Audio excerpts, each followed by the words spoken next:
All right, folks, today we're going deep on something that might sound a little, well, spooky. The dark web. Yeah, it's got a kind of mysterious reputation, doesn't it? Definitely. Yeah, But it's important to understand, right? Especially these days when so many of us, especially seniors, are online more and more. absolutely. And it doesn't have to be complicated. That's what we're here for. Yeah. So when we talk about the dark web, what are we actually talking about? I mean, is it really like some secret, hidden internet? It's not a totally separate internet, but it's definitely hidden. Think about how you normally use the internet. You use Google, you visit websites, all very straightforward. Right. The dark web, though, you can't find it through those regular search engines. You need special software, special tools to even get Oh, there. it's like there's this whole other world online that most people don't even know exists. Exactly. And that makes it attractive for a certain kind of user. Hmm. What kind of user are we talking about? Well, there are all sorts, actually. Sometimes it's people who really need privacy, like journalists in countries where they can't speak freely. Oh, right. So they can use the dark web to communicate safely. Exactly. But unfortunately, there are also people using it for less noble reasons. Criminals who want to hide their activities. And this is where things start to get a little worrying for folks like our listeners, right? It is a concern. One thing criminals do on the dark web is buy and sell stolen information. Things like social security numbers, banking details, even credit card numbers. I've heard horror stories about that. Yeah. So our information can end up on the dark web, even if we ourselves have never been there. Unfortunately, yes. It's like this. Imagine a company you do business with gets hacked. Happens all the time, it seems like. It does, and that stolen data, including yours potentially, often ends up for sale on the dark web. That's unsettling. So it's not enough to just avoid the dark web ourselves. We have to protect against what might be happening there without us even knowing it. That's the key takeaway. It's all about being proactive, taking steps to safeguard your information, like you would your valuables at home. Makes sense. So what are some of the ways criminals use this stolen information? How does this dark web activity actually affect people, especially seniors? One common tactic is something called phishing scams. Have you heard of those? Vaguely. Aren't those like fake emails pretending to be from your bank or something? You got it. And they often look very convincing. They might ask you to update your account information or click a link to verify something. And if you do, Well, that link could take you to a fake website designed to steal your login details. sneaky. So they're using the dark web to create these fake sites and then sending out these phishing emails to trick people. Exactly. And seniors are unfortunately often targeted because they might be more trusting or less familiar with these online scams. So it's like a digital con game, preying on people's good faith. And they're using the dark web to hide and make it harder to catch them. That's a good way to put it. And it highlights why being aware is so important. For sure. Are there any other ways the dark web is used to target people? There are. Another tactic is using malware. It's basically harmful software that can steal your data or even take control of your computer. Oh, like a computer virus. Exactly. And criminals can buy and sell different types of malware on the dark web. And how does this malware actually get onto our computers? Often it's through those phishing emails we talked about. You click a link, and without knowing it, you download the malware. Wow, so even something that seems innocent could actually be a trap. That's right. And that's why being careful about what you click on, especially from unknown senders, is so important. This is all making a lot of sense, but it's pretty worrying, to be honest. It can be, but understanding the dangers is the first step to protecting yourself. All right, so we've established the dark web can be a pretty dangerous place. Mm-hmm. But you mentioned earlier it's not all bad. That's true. There are legitimate reasons people use the dark web. Sometimes it's the only way for people to communicate safely or share information they couldn't otherwise. Like those journalists we talked about. Exactly. Think about whistleblowers, too, people who want to expose wrongdoing without putting themselves at risk. So the dark web can actually be a tool for good in those cases. It can. It all comes down to how it's used. This is fascinating stuff. I feel like we've only just scratched the surface, though. We have. There's a lot more to explore. We're about to get into some specifics about what kinds of bad things actually happen there. Yeah, it's kind of hard to believe some of the stuff you hear, honestly. Like an online black market. It is a bit unsettling, but that's essentially what it is. So what kinds of things are we talking about? Well, you name it, almost anything illegal. Drugs, weapons, stolen information, it's all for sale. Stolen information. Like what? Credit card numbers, social security numbers, bank account details, things that could be used for identity theft.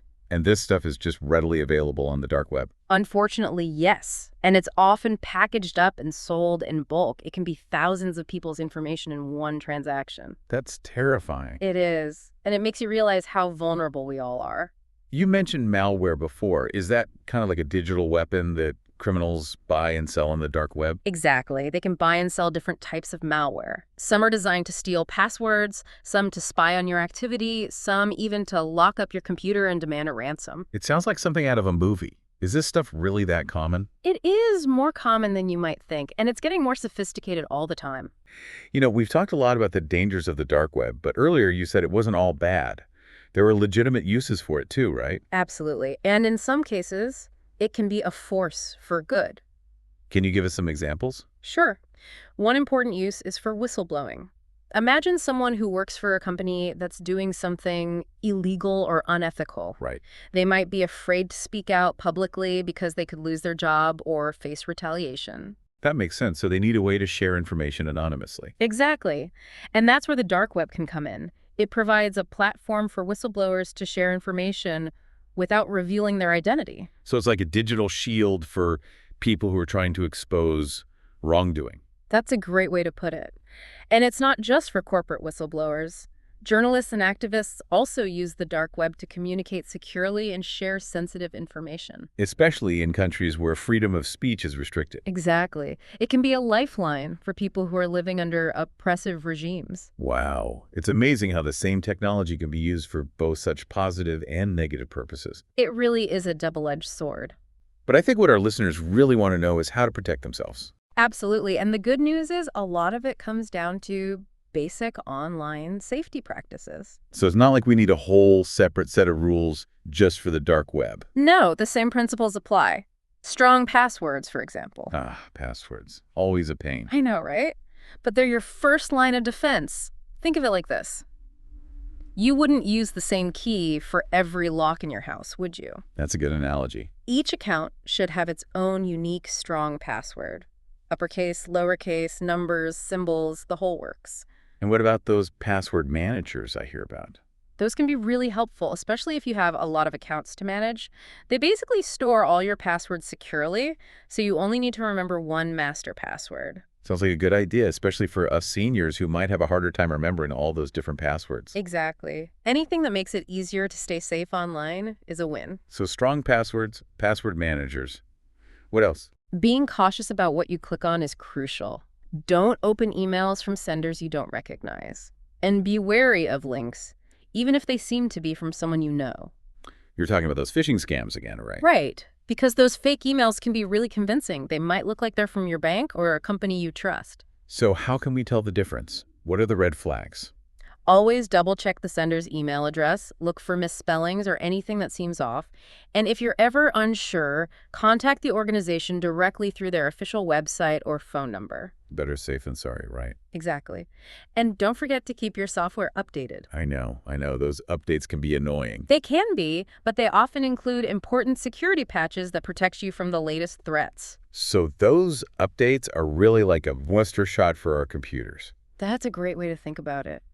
And speaking of protection, don't underestimate the importance of antivirus software. Right, like a digital bodyguard. Exactly. A good antivirus program will scan for and remove any malware that might try to sneak onto your computer. Okay, so we've got strong passwords, password managers, being cautious about what we click on, keeping our software updated, and using antivirus software. That's a lot to remember, but it sounds like a good plan. It is. And remember, you don't have to do it alone. Talk to your family, your friends, your grandkids. Anyone who's a little more tech savvy can help you set things up and make sure you're protected. It's a great point. Sometimes the best defense is a good support system. Absolutely. And if you ever encounter anything suspicious, don't hesitate to contact the authorities. Report any scams or attempted fraud.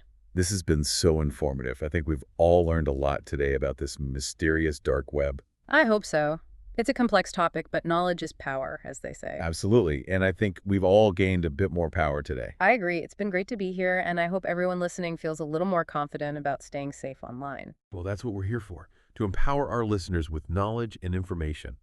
Thank you for joining us on this deep dive into the dark web. We hope you found it helpful. Stay safe out there, everyone.